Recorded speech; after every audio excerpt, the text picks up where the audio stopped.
Welcome to the Cyber Sangha podcast. Cyber Sangha is a program of free live broadcasts, launched in 2009 by renowned teacher and author Tenzin Wangyal Rinpoche. Join us as we draw on ancient Tibetan wisdom to discover how to connect with our best self and live to our highest potential. The following conversation, The Breath of Life, Health Benefits of Breath Control in Yoga and Meditation, happened on June 1st, 2021 as a science and spirituality dialogue with Ruth, Wolever, Richard Rosen, and host Alejandro Chaoul-Reich. This was part of a year-long series, A Year of Body, Speech, and Mind. This content is for informational purposes only. Listeners should consult medical professionals for any physical or mental health concerns. Please use headphones and do not meditate while driving or operating machinery.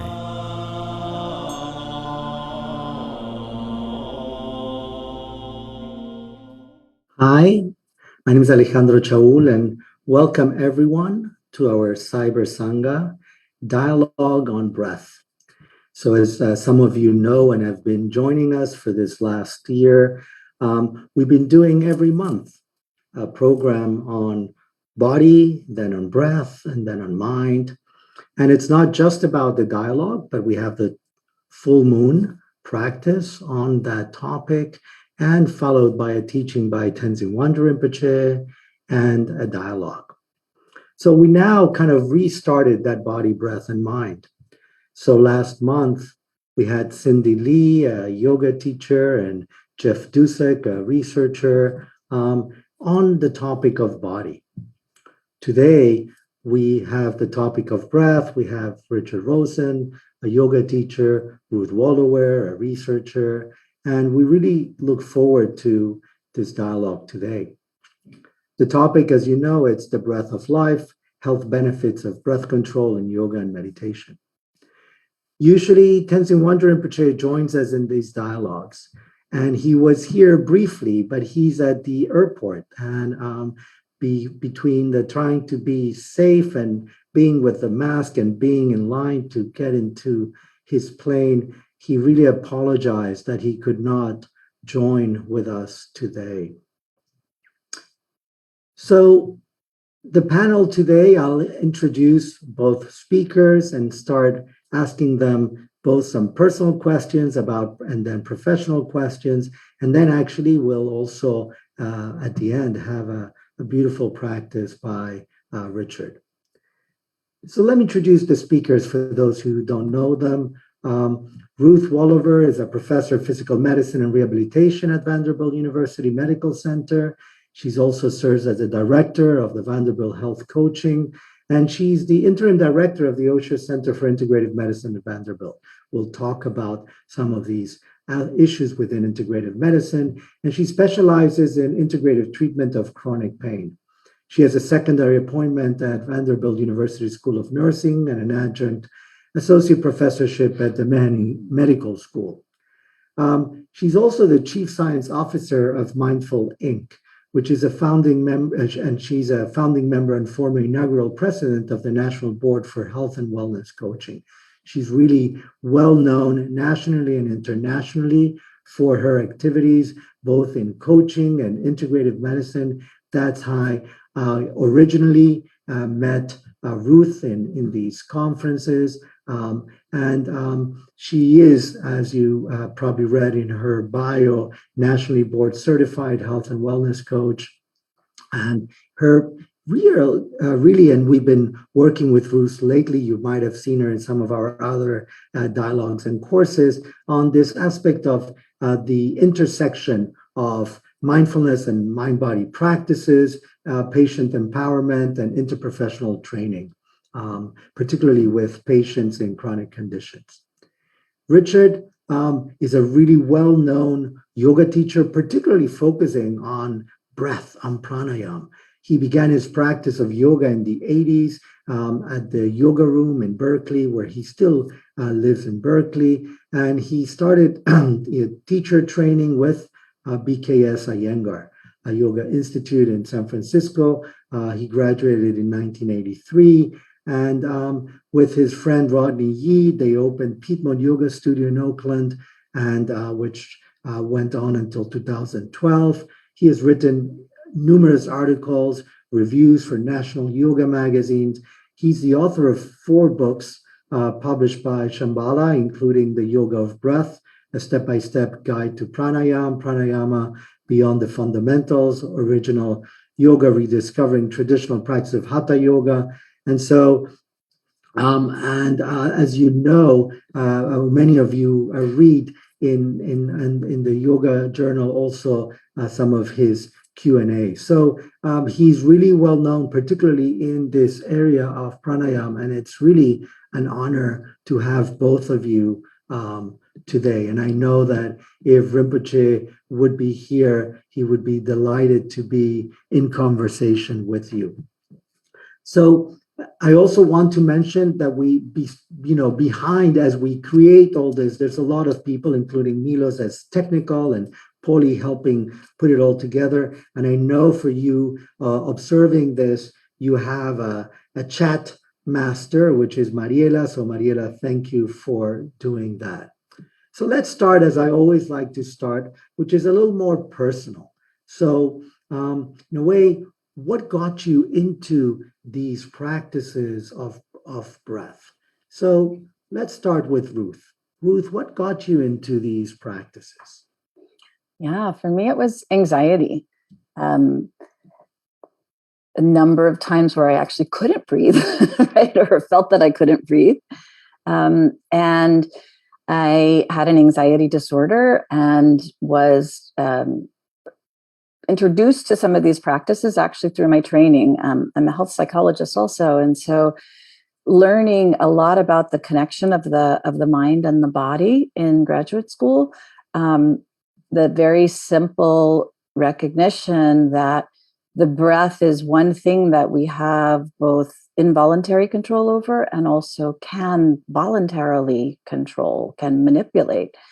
And so intellectually I understood that, but it was actually working with the person that I went to do my postdoc with, Jim Spira, who did practices, and we were weaving them into all of our clinical work, that I became just amazed at the impact of the practices compared to, or in addition to, I should say, the other things I was doing to manage anxiety.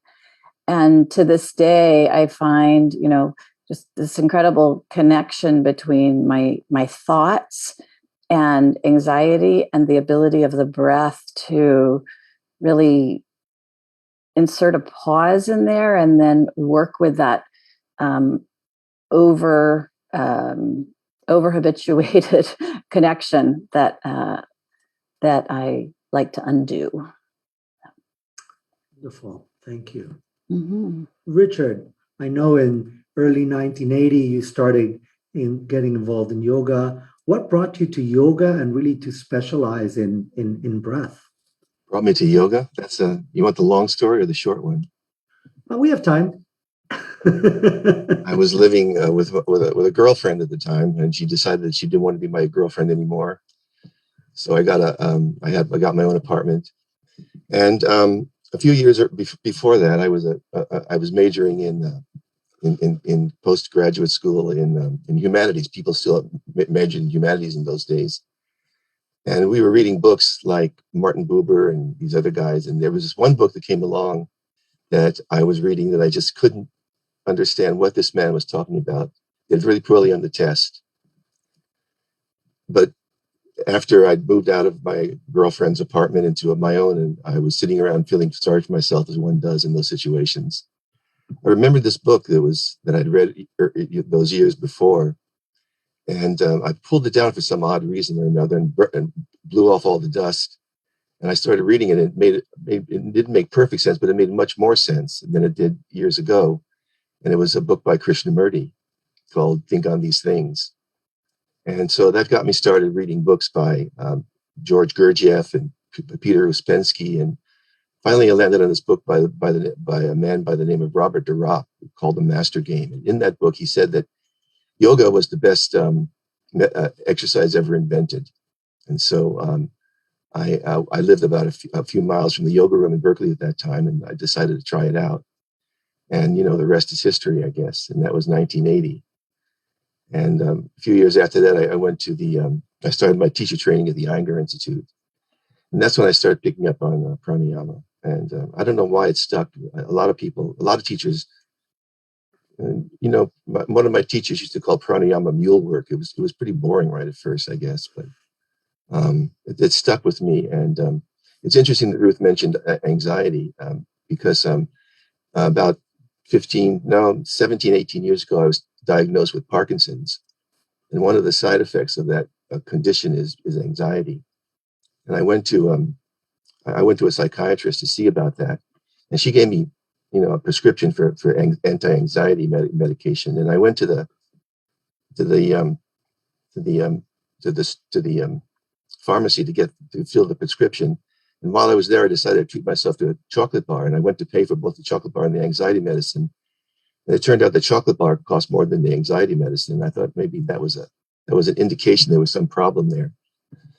So I got home and I threw the medication away and I started working with my breath and the anxiety. And it worked out pretty well. I mean, I still have bouts of anxiety now and then, but the breath is a means for getting into your anxiety and dealing with it in very positive ways. Wonderful. Thank you for sharing that. Breath and chocolate, I take it. Chocolate was better than the medication, yeah. So, yeah, and it's interesting. We find in the personal stories usually how we get into these practices, and I also actually found myself as getting into these practices through a sort of what I call existential anxiety, which was like, I'm going to die, and then what, right? And then being born in Argentina, and a very Catholic country. Plus 447894988858. And being born in Argentina, as I was saying, in a very Catholic country, but being in a Jewish family, I started looking into other things, and that's how came to these practices as well. And it was interesting you mentioned Krishnamurti, Richard. I imagine you mentioned J.D. Krishnamurti. I met U.G. Krishnamurti, which was also another interesting character. But let's go back to you guys. I'm particularly interested, let me go back first to Richard and then to Ruth. And Richard, I want to ask you more about, at that time, asana was really big here in the States, and I think still is. So for the viewers, the practices that really focus more on body. But you, as you said, you decided, even though it for many was like the boring part, the breath, you went into that, and you really got really into the different systems of how they use the breath. So from the Patanjali system, the Hatha Yoga system, do you want to talk a little more on that and some of the differences of what attracted one or the other for you? Well, the classical yoga, Patanjali yoga, is the breath is used as a preparation for meditation. How deeply do you want me to go into this, Alejandro? Go whatever feels comfortable. If I need to reroute you, we will, but I think we'll be fine. Classical yoga is all about stopping. You stop doing this, you stop doing that. The issue with classical yoga is that it's a case of mistaken identity. You think you know who you are, but you really don't. And that mistaken identity is causing you some very, as you were saying, existential anxiety, because you are not in contact with your true self. And so the whole idea behind classical yoga is to gradually withdraw yourself away from your association with nature, with matter, and redirect your identification to the true self, which is Purusha. I use the image of a kaleidoscope when I do that. When you look through a kaleidoscope, you see the little bits of plastic or glass at the other end swirling around, making shapes and stars and patterns, colored patterns. And that's the mundane world. That's where we're in that kaleidoscope. We're always, the world is always turning around us, and we're turning with it. But what we forget is that we couldn't see that turning if there wasn't any light coming through the tube. And that's what Patanjali says, that light is who you really are. And so the whole idea behind the classical system is to withdraw yourself from those little bits and pieces of glass that are turning around in the kaleidoscope, and to begin to associate yourself more with the light. And that's done through a very intense form of meditation. But to prepare for that meditation, you have to quiet yourself down quite a bit. And that's done through asana and pranayama. Asana is a lot different for classical yoga than it is today. Asana means seat or sitting. And so for classical yoga, the only thing that asana really was a seat, a steady and comfortable position. And that would lead to breathing, which for classical yoga, breathing is also a fluctuation. It's a way that it's a way that your consciousness is disturbed in essence. So what you have to do in classical yoga is to essentially stop breathing, or at least be able to hold your breath a good long while. And so and that gets you ready to do the meditation. Now for hatha yoga, it's a much different situation. There's a split in your being in hatha yoga, and for pranayama and hatha yoga, it's much more complicated practice. It's all about manipulating the breath and the energy that rides in the breath in various ways. I'm not much interested in hatha yoga breathing. It's just too weird. I use a lot of the techniques that come out of hatha yoga, such as kapalabhati, the skull shining breath, and nadi shodhana, the alternate nostril breathing. And I use that in my teaching as a means of getting ready to do meditation. Wonderful. So in a way, this part of the breath as a helper to get into meditation. It's a natural segue into meditation. It just leads you right into it if you're doing it properly. Great. Yeah, because in a way, sometimes we say, right, it's the link. Because in many, and Ruth, you will know this in integrative medicine, right? When we talk, we usually say mind-body practices. We don't say mind-breath-body practices, even though most of the practices that we engage, they have that breath aspect, or sometimes that energy quality. It could be actually sound, it could be breath. But again, that word energy, even in integrative medicine, even though we have a category of energy medicine, it's always the one that it's like the weird one put somewhere here or there. And Ruth, I know that you've done some research using some form of yoga, very interesting with the Aetna insurance group, and with Gary Kraftso's group doing this Vini-Yoga. So do you want to talk a little more about that study and how we bring, things from ancient traditions, as Richard is talking, and how we bring them into a protocol, and how it was useful for the population of the staff and faculty there. Yes, and thank you so much, Richard, for that description. That was just really helpful, I think, to frame it, and hopefully we can go back to that as well. So in this particular study, we recruited Aetna employees who were highly stressed at the time the company was going through a reorganization. And so it was very easy. We recruited people really fast. And we ended up with 239 participants who were randomized either into a mindfulness meditation program, a Vini Yoga program, which was developed by Gary Kraftso, or a smaller control group. There were twice the number of people in the mindfulness and twice in the yoga compared to the control group. The control group just got what the company offered at the time as resources to help people with stress. And the Vini Yoga group, it was a 12-week program, and it was tested both in Walnut Creek, California, and also on the East Coast in Hartford. in essence, one half was done actually with an additional support of a DVD, which tended to make no difference. The actual live practice and setting up people to practice at home appeared to really be the driver. But the, using the primacy of the breath in the Hatha Yoga, in the Vini Yoga condition,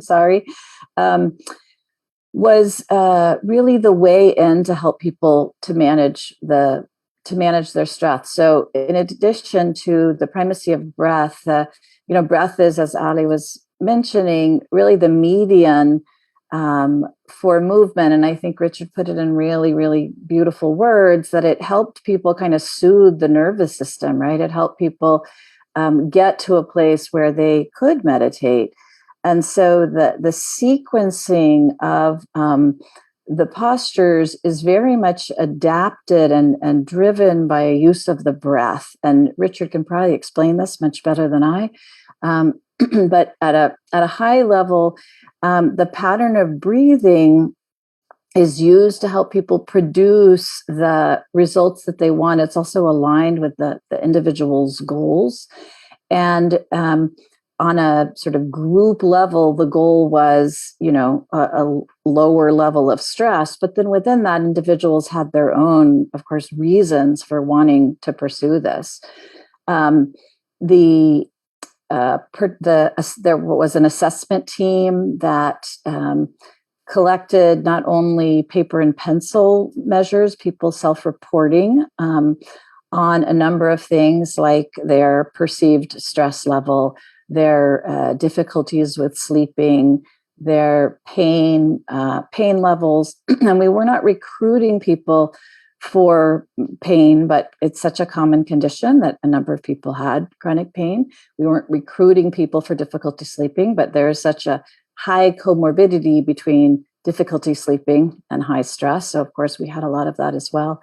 And then we also took a number of physiological measures because we wanted to understand, or we wanted to see kind of how the nervous system was processing stress, if you will. So we took some blood pressure measures, we took some heart rate measures, and we used heart rate variability measures.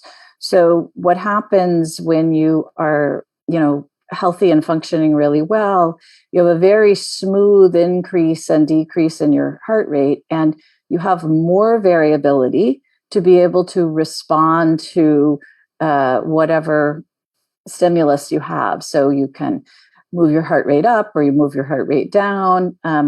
Theoretically, this is done through the autonomic nervous system outside of consciousness. But of course, in the yoga practices, in the Vini yoga practices, you are consciously manipulating the breath. Anyway, one of the overall outcomes were that the Vini yoga group decreased their stress level really significantly, like 40% or so. The Pittsburgh Sleep Quality Index, which was the measure of difficulties of sleep, significant improvement in that. And also measures of current pain, which was measured on a very simple Likert scale, a 1 to 10 scale, from pre to post across the 12 weeks. Significant differences in that. And the pain measurements actually were more significant than the group that was doing just the sitting mindfulness meditation. And then the heart rate variability, there's a measure called coherence, which gives you a sense of the smoothness of your ability to modulate breath. And that was very significantly improved. So just the implication there being that this wasn't just as if you could separate mind and body. This wasn't just people thinking that they were dealing with stress better or having a sort of cognitive interpretation of it, but were really integrating, and from a mind-body place, being able to respond to stressors in their environment and in their workplace in a much better way. And the thing that was, there were many things that were interesting, but one of the things that was interesting is the Vini yoga condition worked with people to have a regular practice, but then they also did things like how to have yoga breaks during the day, and really helped people individualize and identify where they could work things in to their day. And, ultimately, I think from a workplace stress perspective, that's really ideal, because we want to be able to, not just settle and then go crazy and then settle again, right? We want to be able to modulate. And that's really what the findings of the study showed happen. Great, wonderful, and that's exactly what where I was going next, which is, we have these protocols, right, that we do, and we research, and we find these measurements, and many times for the researchers, that's great, they get published and so forth. But what about, are they continuing to do these practices? And we see the same actually in the yoga world, right? People go to a particular teacher and they take a retreat, and then sometimes it's hard to really bring it into the everyday life. So what are things, so we'll go to Richard first. What are things that you find that are useful to bring these complex practices sometimes into everyday life? First of all, don't make them complex. Keep them as simple as possible. And the thing about breathing is, for me, the most important thing is to develop what's called a witness. You stand back from yourself and you watch yourself, not only during the practice itself, but during the day, and using your breath as a means of bringing yourself to yourself all the time. And I think that's one of the most important things for just average people to develop in their breathing practice, is just be aware of yourself as much as you can during the day, and using your breath to bring yourself back to yourself when you feel yourself slipping away. The Iyengar system is very conservative with its breathing. People lie down at first rather than sitting. The premise being that Westerners don't sit well when they sit on the floor, and so they remove the difficulty of sitting properly for breathing by just lying down. And I think that's really the best way to start a breathing practice, is just lying on your back on a little support to open the chest a little bit, and then just watch the breath. I mean, I think the most important thing about the breathing practice is just to watch your breath. A lot of people have difficulty even staying with their breath for more than a few breaths at a time. So I think it's a gradual process where you want to lie down and just watch your breath, and then maybe do a few simple things with your breath after a while. But very conservative. It takes a long time really to get into the practice in the Iyengar system. Yeah, thank you. And that is, I love that. Keep it simple, right? And I think that's really important. And for those of you and the viewers, Rinpoche has had, that is what he does the most, right? To bring these teachings into simple ways. So I look forward, Richard, to the practice with you in a little bit. Ruth, you mentioned that these people were kind of bringing that into their lives. And did you have specific techniques that you gave them? I know sometimes they talk about the stop formula, or they do some things that are simple to keep, particularly at work, right? And we'll talk in a little bit, the difference of, as you mentioned actually in your study, that when people had the CD or the DVD was not as profound as those who were in person. So what did they have as a way of supporting after the 12 weeks? Yes. So just to clarify, the people that had the DVD also, they had the in person, but they had the DVD as a support for practice. But what we found is it was actually how they moved things into their daily life, which the DVD turned out to not be that much of a help for, probably because they were really learning, in the in-person sessions. I think it goes, so first of all, I didn't sculpt this. Mary Hilliger and Gary Krafso were the ones who created the program. I was just studying the program. And, I think that we really are looking at some basic behavioral principles here when we talk about how to move these things into life. Routine, of course, is the top one habit that, when we form a habit, we're actually, there's a cue, and then there's a sequence of behaviors and some sort of reward to it.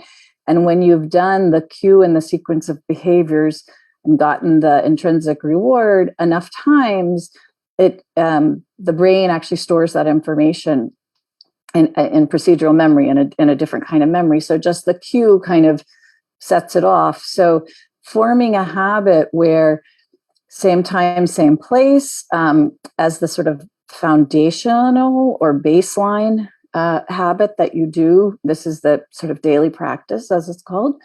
And then pairing. So if you have a particular thing that you do at work that you can pair with a brief practice, if the habit, let me get concrete. So let's say that I have a habit of, taking a coffee break at 10 o'clock or something. Well, then I go and do my little break and associate with that, i.e. do a particular practice, even if it's a 5-minute practice at that time, so that soon that a 10 o'clock coffee break that was already entrenched is actually leads me right into the next practice.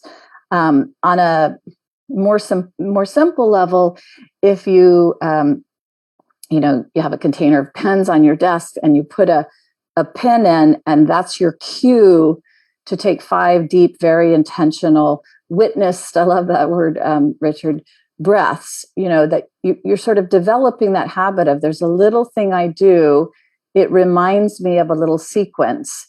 And when you've done it enough, then you do put the pen in the cup and you automatically, intentionally witness 5 breaths. So I think it's those kinds of behavioral principles really that are at work here in terms of moving things from daily practice into more frequency, I guess, throughout the day. Great. I love that pairing because I can see how that works well. You're already taking that break. Why not take a breath, including a break, including breath? So wonderful. I was just as also thinking how in the Tibetan tradition we also use similar practice, although we do a lot of holding the breath, and we might get to that in a moment. So, Richard, anything else that you wanted to say on either this pairing or these practices in daily life? Well, the hardest thing is to convince people it's worthwhile. There's not an immediate payback, and we like to, when we put effort into things, we like to get a payback as much as we can. And so I teach pranayama, or breathing anyway, in every one of my classes, beginning, intermediate, whatever. I think is really important part of the practice. And I try to drum into my students that you should be doing this every day. And I think some of them do, but most of them probably don't. It's really, everybody has a life, and it's really hard sometimes to spend extra time doing these things. But I think it's really important, as Ruth is saying, to bring it into everyday life. And I have some red twine that I wrap around my students' wrists every now and then as a remembrancer. And I say, every time you see the twine, think about your breath and think about what you're doing. And I think that's a really helpful thing to do, is just keep bringing it up during the day. It makes a big difference in the way you treat yourself and you treat other people as well. Yeah. Yeah. And partly, what I always find interesting with breath is most of the times we're not really stopping to breathe. It's just that we stop paying attention to the breath. And what's interesting is that as we stop paying attention to the breath, our breath changes. And that has a lot to do with holding the breath, right? Because that's a conscious way. And I'm talking not about the fight, flight, or freeze response, but I'm talking about holding the breath consciously, whether it's in pranayama, in some of the Tibetan practices. How do you go into that process, Richard? Because a lot of people feel like, well, the best is just to have the breath flow. I'm a little concern if I hold the breath. How do you go into that area? Holding the breath is a more advanced practice. I don't really teach that in my public classes. I don't think it's really worthwhile to do that. But I do teach when you come to the end of an exhalation to pause when your lungs are relatively empty. They're not completely empty, of course, and just wait. And I say, don't take the next breath. I say, receive the next breath. And when it feels right, let it in, and let the inhalation come to you as it will. And then I work mostly with my beginners with exhalation and let them slow the exhalation down quite a bit, as much as they like, and then come to the pause. And there's two things about the pause that are really important. Number one is to look at yourself during the pause and to see where it is that where you're holding back and where you're holding on, but also to get a feeling for the stillness and silence between the breaths. I think that's the underlying foundation of breathing, is just that stillness and silence. And the breath is sort of, I compare it to a movie screen, with the breath being projected onto the screen, but the screen always stays the same. It's always there. And I think that's really important idea to keep in mind, that there's always this sort of refuge underneath your breathing that you can go to and see, and just help yourself to quiet down.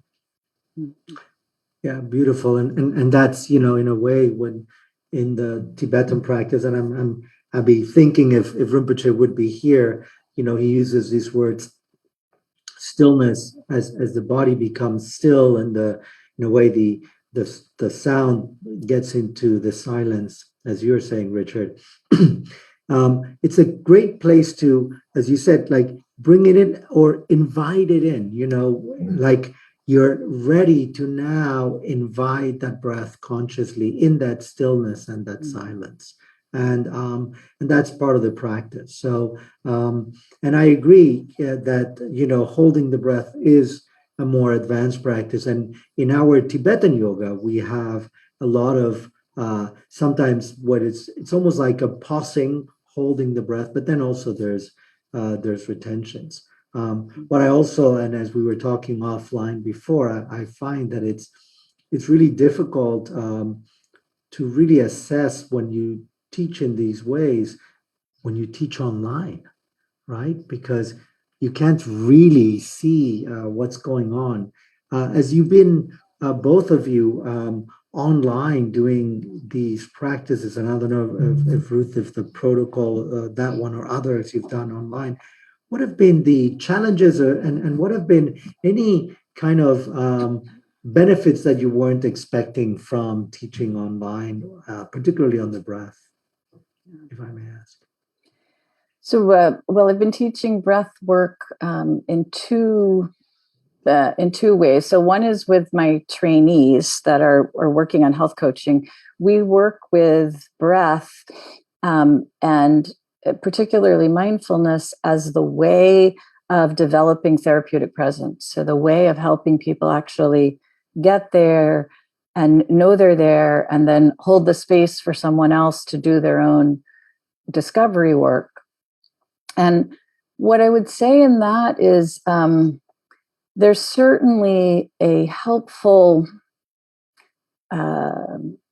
component of having a community that you're, learning with and practicing with. And so you have all the little squares, on your Zoom.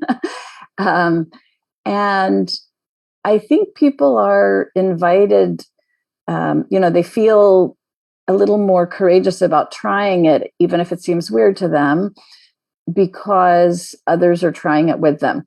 In a different venue, in a different study, we were doing qualitative interviews after it. We were using actually mindfulness to help people maintain weight loss after they had lost, like the average was 17% of their body weight. It was a really significant amount that they were working on maintaining. And we, in the qualitative interviews afterwards, were asking people how they used the mindfulness, and we're trying to understand their individual perspectives of it.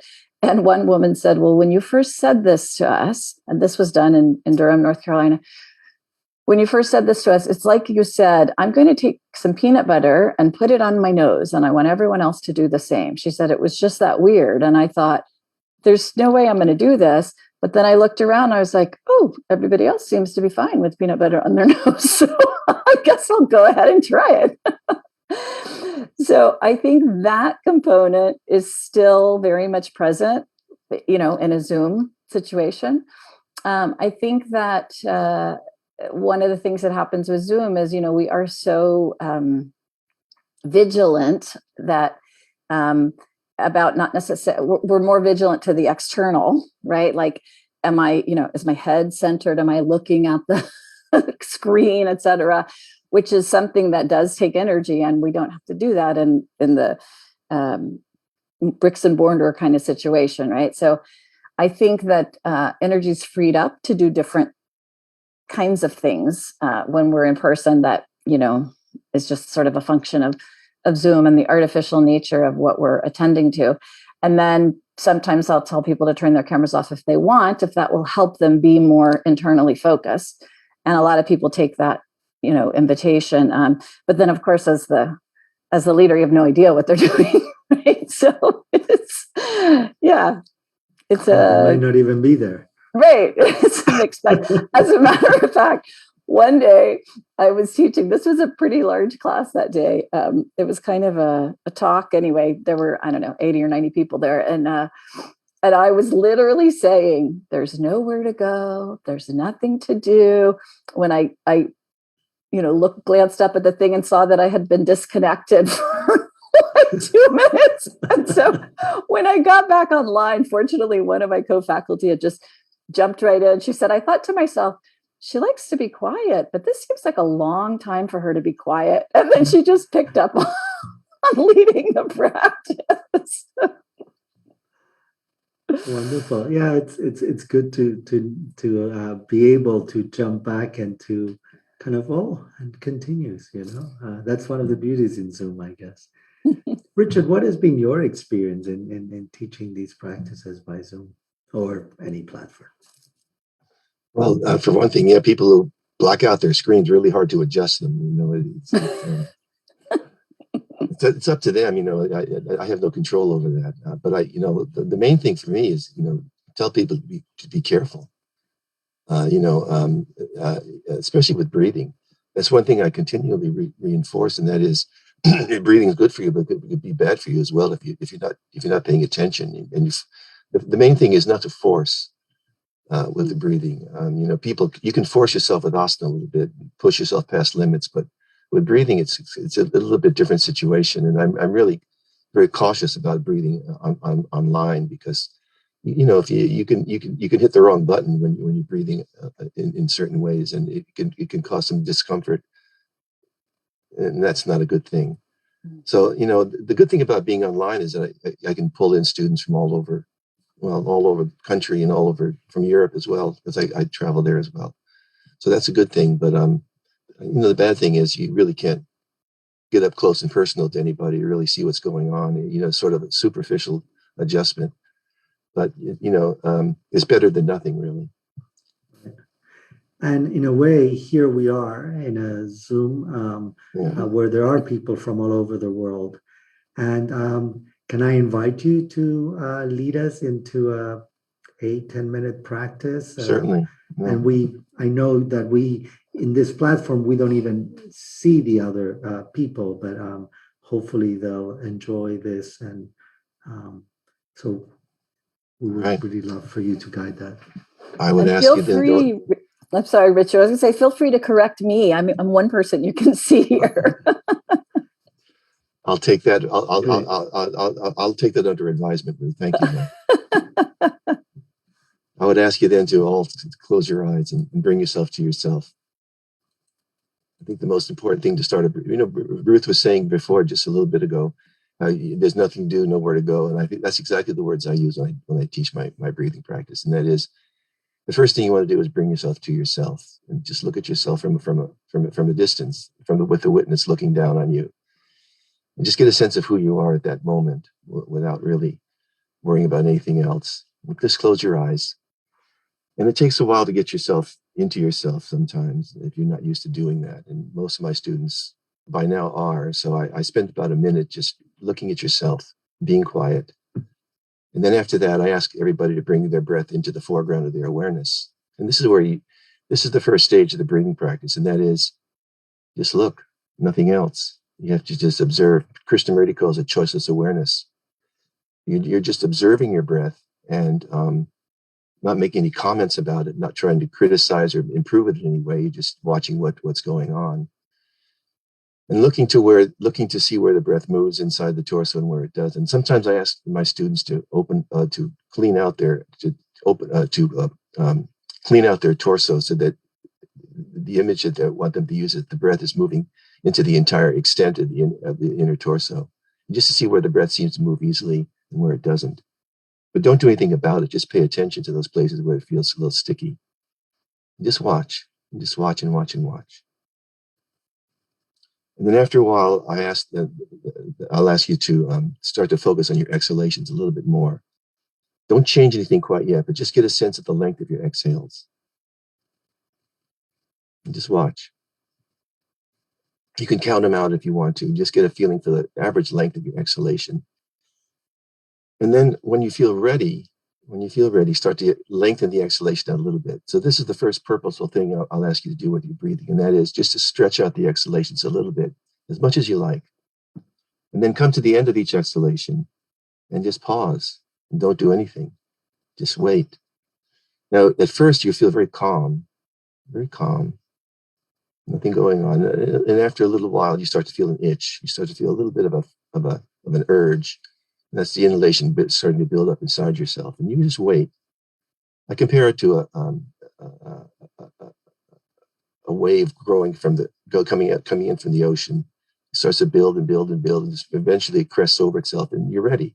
And the inhalation feels ripe, and you just let it in. But again, it's not a drawing in. It's acceptance of the breath. You keep the nostrils very soft. You make sure you don't flare the nostrils when you take the inhalation, and you receive the breath. And then you just let it go very slowly, and then you come back to the pause again, and you wait again. So that's a very simple start to the practice. You just wait, receive, slow the exhalation down, and then wait again.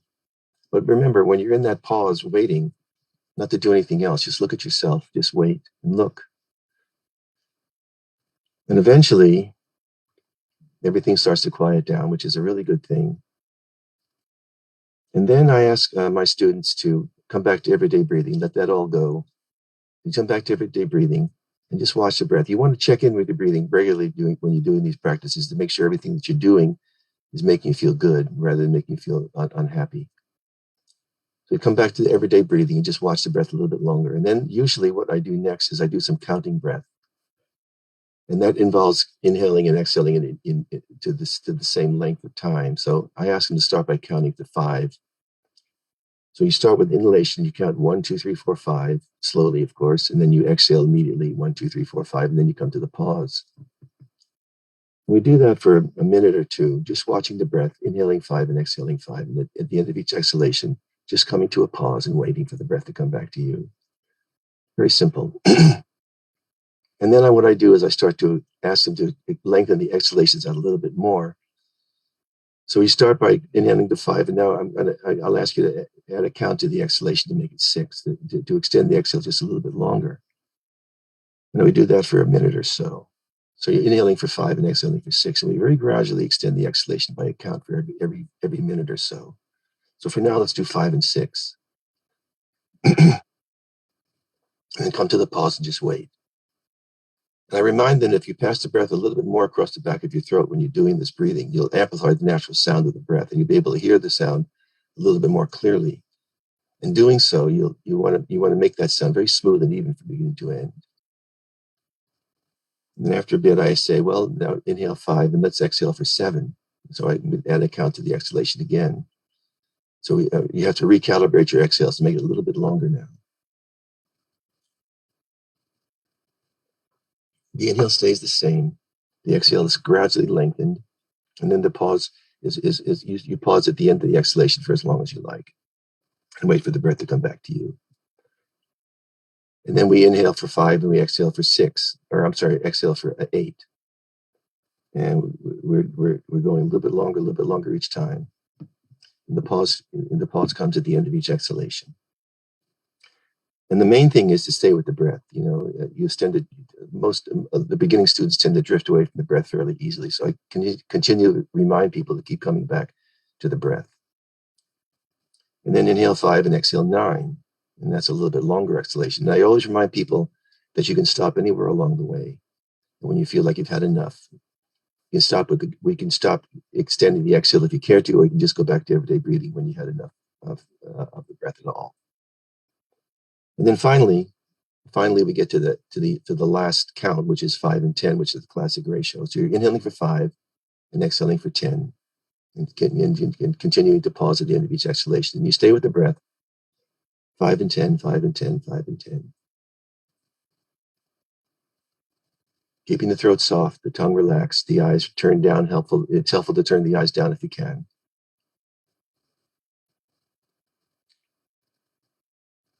And then after a little bit of that, 5 and 10, I ask everybody just go back to everyday breathing and just sit and watch the breath. And again, to be sure that what you've just done for yourself has been helpful and beneficial, rather than on making yourself unhappy for whatever reason. And so we sit for another minute or so, just watching the breath. Just watch, nothing else. And then at the end, you say, okay, it's time to stop. And you open your eyes with a big smile on your face. And we lie down for Shavasana. And that's basically it.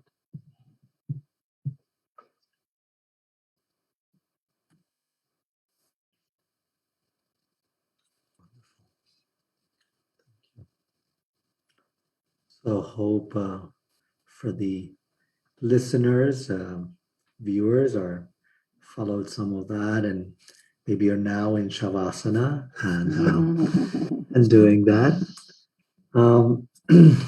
Thank you. That was lovely. Thank you very much. So before we close, I wanted to see anything else that you wanted to add, that you want to bring to this mini forum and to leave the listeners with, as many of our listeners are yoga practitioners, or want to be yoga practitioners, or do meditation but don't do yoga, but they're breathing, hopefully. They do Tibetan practices, they do Indian-based practices, Chinese-based practices. So we have a whole array. And because we are in Zoom, and actually I have to say that Tenzin Wangyal Rinpoche was started Cyber Sangha on Zoom before COVID. So he had this idea that we can reach out to people almost everywhere. Without, if we don't do it in person, without the limiting factor of bricks and mortar. So we do get people from literally all over the world.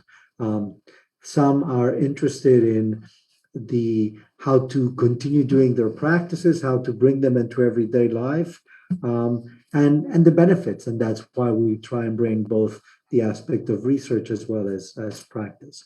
So Well, I nuggets? have a question. I actually have a question for Richard. Great. In the Iyengar practices, do you do an inquiry process into the witnessing of the breath? What does that mean? I'm not quite sure. Do you, when you are observing that the breath is stuck here, or, it's easy to make this long, or, whatever it is you're witnessing about your breath, do you then, what that means to you in any way? I do. I'm not sure. I'm not sure that's I'm not an official Iyengar teacher, by the way. Oh, I'm whatever sure you are.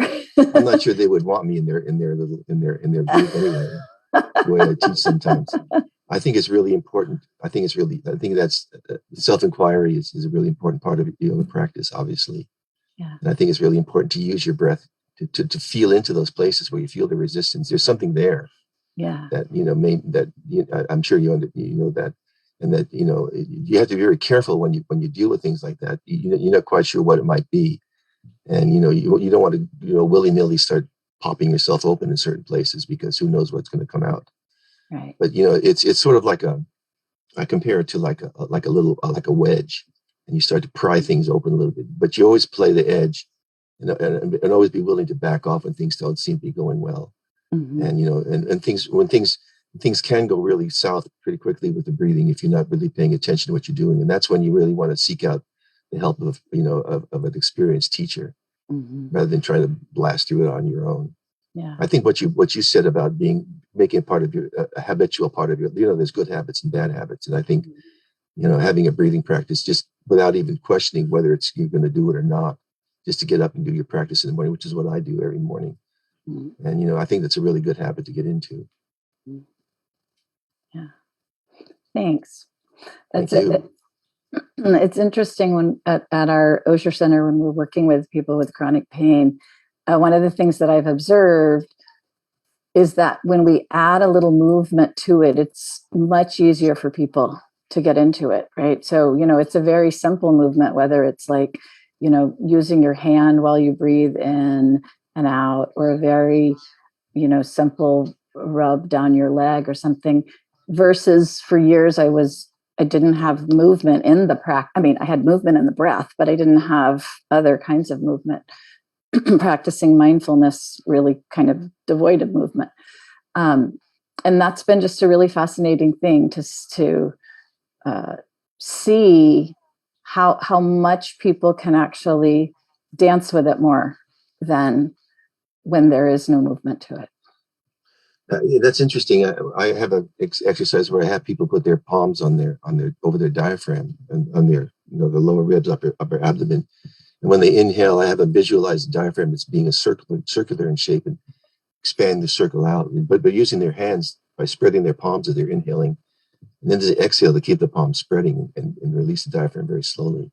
It's a really interesting thing. The things you brought up. Wonderful, wonderful.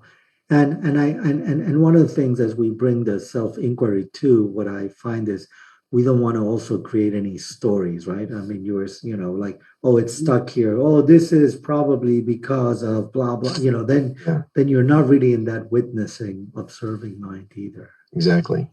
Mm-hmm. Yeah, it's a great point, Ali. So any last either questions to each other or to me or other things before as we close? It sounds like Ruth is doing some really fascinating things. Mm-hmm. She is. Thanks. Really interesting. Thanks. Very helpful too for people, I'm sure. I think people are guiding themselves if you set the context, right? Or the light is, or whatever you want to call it. The light is shining through the kaleidoscope, yeah. Right. Yeah, and that's a little bit the philosophy, if I may use that word, of coaching, right? It's not really of telling them what to do, but of guiding them in their own process. Exactly. Yes. Well, if there isn't anything else, anything that you want to, I know Mariela is in the chat probably putting some of the things that she knows that you're doing in these. I know Richard is doing a course in July. Are there any things that you want to use this forum to mention about something that is coming up and people can look into, or Richard, Ruth? I hate self-promotion.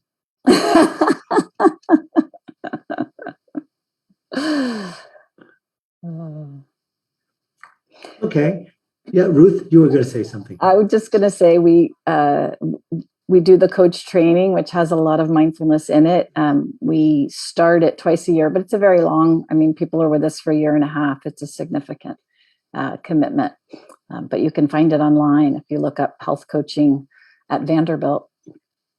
That's great. Yeah. Thank you. And I wanted to let people know, we continue doing these dialogues. So next one will be July 14th. It will be on mind, and it will be Jim Duffy and Chuck Rosen and maybe Rinpoche. We'll see. Hopefully he'll be here. And for the full moon, I think it's June 24th, and you can join at any any moment during the 24 hours. So that's the fun part of it as well. And we do it in different languages. So you can see the schedule. So Ali, you stay up. Yeah. Oh, sorry, you stay up the whole 24 hours yourself? No, I don't actually. But you know what's really nice for me is that if I am up and I have even a few minutes, I'll just join and be with whoever is leading in that group, and we do both. Usually, if it's there's the guiding is on that specific practice, which is either body, breath, or mind, but then we continue with the mantra recitation and silence and just kind of self-observation in that silence. And so sometimes I just, as I do my night practice, I would actually connect the computer and be with the group who's there. And sometimes it's in Finland, sometimes it's in Costa Rica, sometimes it's in Spain, and it's beautiful. And I try to, usually we start here in the US, and at the end, we finish in Spain. And so sometimes the next morning at 8 a.m. or something in my time, we finish. So yeah. Wow. So anytime you can join, and also take out. And if you are joining, just to let you know, as I mentioned before, make sure that if you're, you can also have your camera off, particularly if needed. So anyways, thank you so much. It's been so great. Richard, I haven't seen you for so long. It's so nice to see you. You're a household name around this place, Alejandro. What? You're a household name around here. I hear about you a lot. Yes, send my best to Laura. Yes, she's right outside. Okay, great. Thank you. And Ruth, always good to see you. And thank you, Milos, Polly, Mariela, and we'll see you all next month. Be well. Keep on breathing. Bye. Thank you. Thank you. Thank you. Thank you for listening to the Cyber Sangha podcast. If you'd like to learn more about Cyber Sangha, visit us online at cybersangha.net.